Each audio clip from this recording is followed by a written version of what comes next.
Welcome to the Insta class Amity Online. I'm Agam. I've been working in digital marketing, technology, and retail since last 14 plus years with brands in India and abroad. And well, I was thinking about the topic that I should take up with you guys on today's, Insta class. Uh, I was going through all kind of case studies that I've been, seeing during this 14 years of tenure, and what I found is that the best topic for today's conversation can be content. So the first question that will come up in your mind is why content as a topic we are discussing today. Okay, so we humans are tuned to be communicative all the time. We want to communicate, and any form of communication is actually content. So, in your life, you are actually going to either create content, consume content, like content, or hate content, but you are going to be around content all the time throughout your journey, professional career or personal life. So I thought let's understand what content is all about, and actually how to generate right kind of content and how to syndicate it to get an impact. And before we go there, let me give you one or two more examples.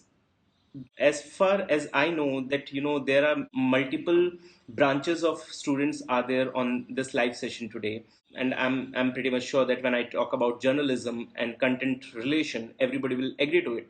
But even if you are an engineer, if you are a designer, if you are someone who is going to sit behind desk all the time, you are actually going to generate, consume, or like or hate content. Okay, and just have a virtual check on your classrooms, on your social networks, on your families. The person who is actually creating meaningful content is actually influencing the entire ecosystem. So content as a commodity is very strong. It is going to make an impact in the coming days, and it is actually doing at this point of time.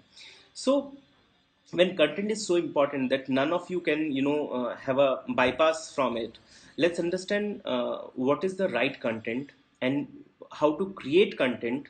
Okay, and how to ensure that it is reaching to the right audience and people are actually appreciating it and you are moving forward in your journey. Okay, so let's understand. When you start doing a content exercise, you always have to understand the kind of TG that you are targeting. So I'll give an example. If you cook something at your home, I'm sure that you think about the person who is going to consume it, and therefore the ingredients that come up are on the match. Okay, similarly, when you are going to create a content piece, whether it's an Insta story, whether it's a Facebook post, whether it's a blog, whether it's your resume, whether it's your website, whether it's a research report or lab report or any answer to the question that you are appearing that is coming in front of you in your exam, you're actually, first of all, you need to figure out who is the TG, and basis the TG you need to then understand what are the kind of content pieces and the content KPIs they are going to watch out for. And with the help of tools like SEMrush, Keyword Planner, or Google Trends for that matter, you can easily figure out what is the right kind of content that your TG is actually looking at. That is part one. Then let's understand law of diffusion of innovation, and you will know that when you are creating content, it has to be matched with the stage where the brand or you as a brand or a product or service is in the market. So once you understand that, you need to ensure one more important thing, that what your competition is doing, what are their success stories, their failure, what is the kind of content that they are generating, and what is the kind of response they are getting from the market. And you can easily take out those learnings and then start generating content. When you generate content, let's say example, you are going to write an email to one of your prospect. So when you are going to do that, you need to understand who is the person, what is the hierarchy, and therefore what is the kind of language communication you can give out to ensure that your KPIs are getting met.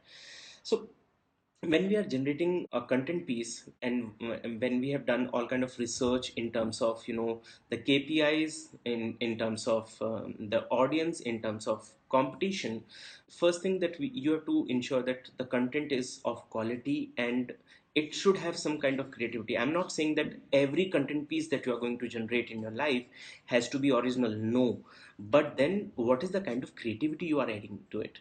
I'll give you some simple examples that you can correlate. That Pavri Huriye moment, So people actually did all kind of creativity around on Instagram and on YouTube. TikTok is banned nowadays in India. If it was there, I'm sure people on TikTok would have also done same kind of thing what they have done on on Instagram and YouTube. So what is the kind of creativity you are adding to that content piece, and is that creativity going to have any kind of hook on the TG set, on the target group set? Okay, the first thing is the originality. Of course, if it is original piece, it is fabulous, nothing can beat an original piece. But if it is not an original piece, what is the kind of creativity you are putting into it? Then comes the second part. Okay, and let's compare this content creation with cooking, so that everybody can understand and on the base. So the first thing is, what is you are going to cook, whether you are going to cook a dal makhni or a matar paneer or whatever. Then the second step comes up is, what is the kind of creativity you can put up on your content piece and on your meal. Okay, now you can probably correlate with it. Once you have decided that this is the form of content I'm going to generate, now decide the delivery mechanism. So before you think about the delivery and the channels, you need to understand that Twitter, LinkedIn, Instagram, YouTube, blogs, your resume, your website, everything is different and everything is consumed differently. Okay, people behave in a different way on LinkedIn and people behave on a different way on Twitter. Instagram is more of visual content, and Twitter is more of expressing yourself in 140, 160 characters. So once you understand the kind of audience you are trying to deal with and kind of content you are generating, you need to figure out on priority that which are the channels that you are going to use to syndicate the content. Okay, and when you are doing so, you need to understand the kind of rules and regulations each and every channel have, the kind of formats they have, the image size. I'm sure you must have seen many tweets where the face is cut, or probably you have seen those Insta videos or Insta photographs where some part is going out or some part is going up. You need to understand the formats of the ecosystems, and therefore optimize and create your content. Now comes the part which is the syndication. Okay, you can always go and post your content on different social media channels. You can okay, I'll give you one more example, one beautiful example. I was going through my LinkedIn feed, and what I saw is a student in Australia has made his resume as a video.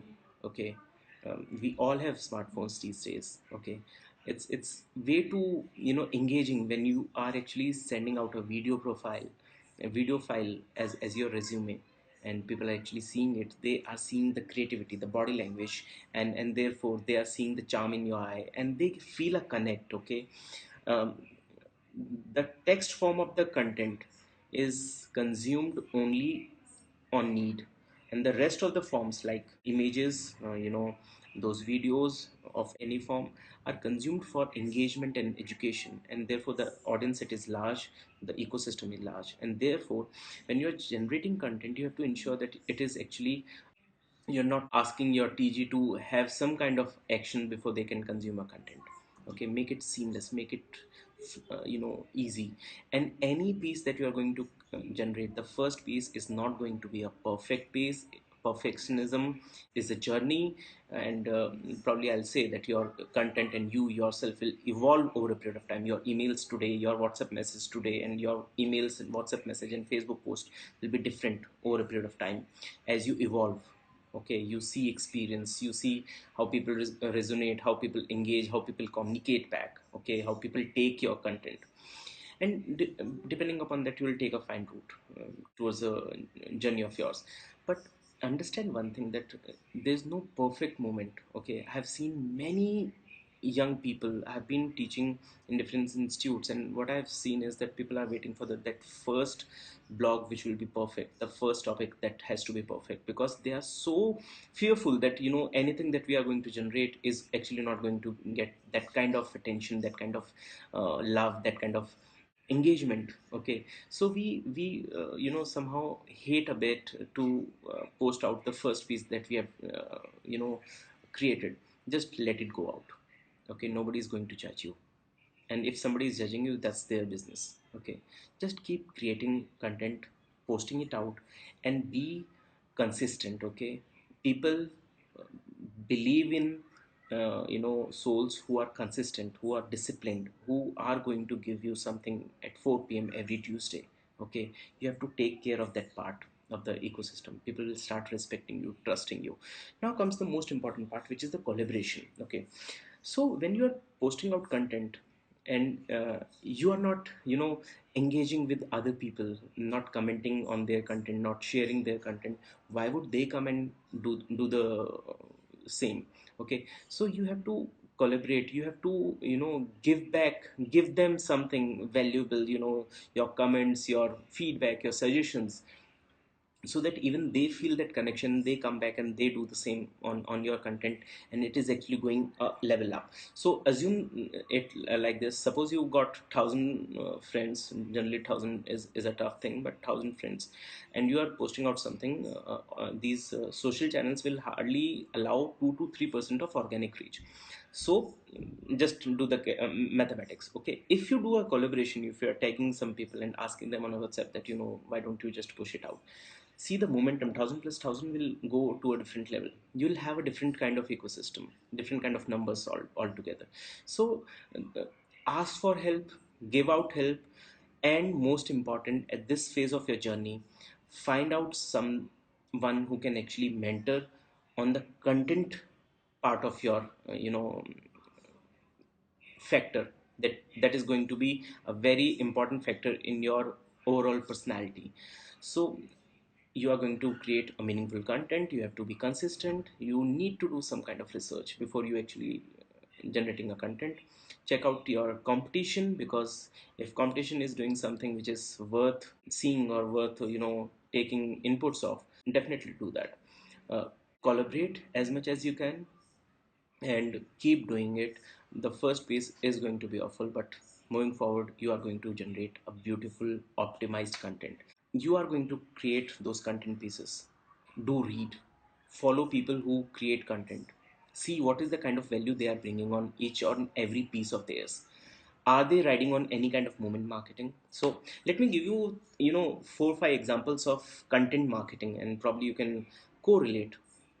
So the first one is, the Super Bowl moment, when this entire episode happens in US. All the companies, and especially the automobile companies, are in a race to advertise on TV. Okay, and they burn their money like anything. What Volvo did in 2015, I believe, what they did is they did a Twitter campaign saying that anybody who is watching a automobile ad on your TV, if they come on their Volvo Twitter account and do a certain call to action which they demonstrated on their campaign, they'll get something fabulous, and it can be a Volvo. Okay, and few hours everyone was on Volvo Twitter account, because apart Twitter was there before. Okay, and it's there till date, but a brand took a channel as an opportunity, created a kind of content which will be hooking the TG, and swept away everything. Second campaign, in India, when IPL was there, the Mauka Mauka movement, they carefully, they enabled people to follow a particular team with heart. Okay, we Indians actually love cricket, and in cricket we have teams inside India, and to enable us to like some team and be part of it, by our soul, that Mocha Mocha campaign did a fabulous job. So in general, whenever you do a content campaign, it is going to be great, it is going to have good response, but sometimes it misfire. Okay, recently, when India was playing some match with some team in India, uh, what happened is somebody got run out. Okay, and Uttarakhand police, what they did is they tweeted that apart from helmet, you need to have presence of mind all the time to save yourself. They got a serious backlash on Twitter for this tweet. The only reason is that they forgot that the TG that they are trying to communicate, the youth, is emotional, and for us, cricket is a religion. And if you are, making a negative tweet about this sentiment, it is going to backfire, and they have to eventually remove that tweet. And the recent one is the Zomato thing that is happening between the delivery and and the influencer lady. So my point is that whenever you are creating content, be thoughtful of the TG and the emotions, okay, and the KPIs that you are asking them for. Are you asking them to just like, comment, and share, or you are asking them some kind of database, like email, phone number, etc., or some download or some purchase for that matter? Be thoughtful, and you'll do a fabulous job. Okay, we are open for questions now. Okay, so I believe you got it all. So thank you very much, and have a safe time, and keep learning, keep innovating, and keep creating right kind of content. Bye bye.